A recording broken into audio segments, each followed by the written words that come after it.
warahmatullahi wabarakatuh. Halo semuanya, perkenalkan nama saya Jessica Miranda dari kelas Bimbingan dan Konseling Islam 1C.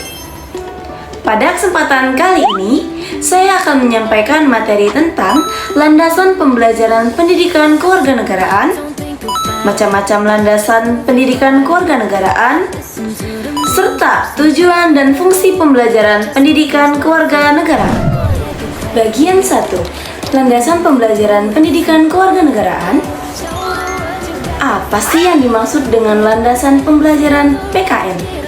Secara sederhana, landasan pembelajaran PKN adalah dasar atau fondasi yang menjadi pijakan dalam melaksanakan proses pembelajaran PKN. Landasan ini sangat penting agar pembelajaran PKN dapat berjalan secara efektif dan mencapai tujuan yang diharapkan. Landasan ini mencakup berbagai aspek, mulai dari nilai-nilai luhur bangsa, peraturan perundang-undangan, hingga perkembangan kebutuhan masyarakat dan tantangan zaman.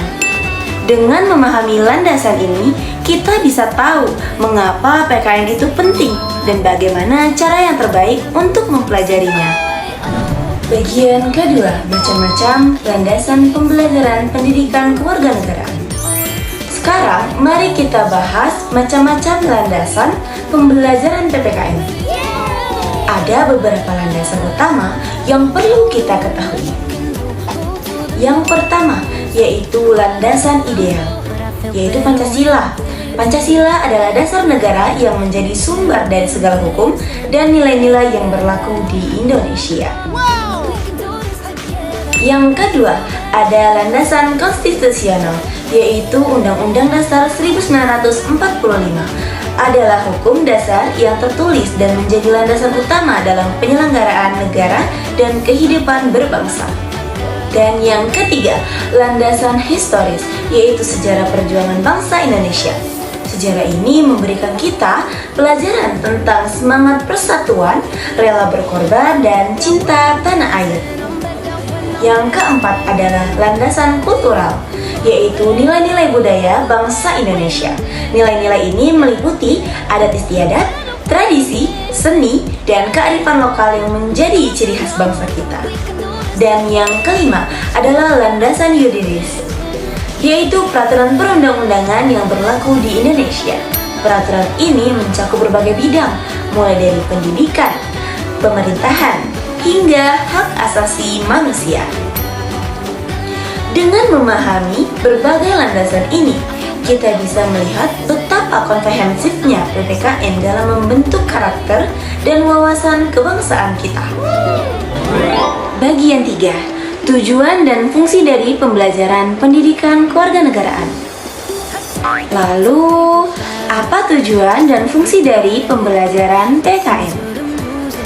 Tujuan utama PKN adalah untuk membentuk warga negara yang baik, cerdas, partisipasif, dan bertanggung jawab. Nice. Secara lebih rinci, tujuan pembelajaran PKN meliputi menumbuhkan rasa cinta tanah air dan semangat kebangsaan, meningkatkan kesadaran akan hak dan kewajiban sebagai warga negara, membentuk karakter yang jujur, adil, bertanggung jawab, dan peduli terhadap sesama, meningkatkan kemampuan berpikir kritis dan partisipasi aktif dalam kehidupan bermasyarakat, berbangsa, dan bernegara.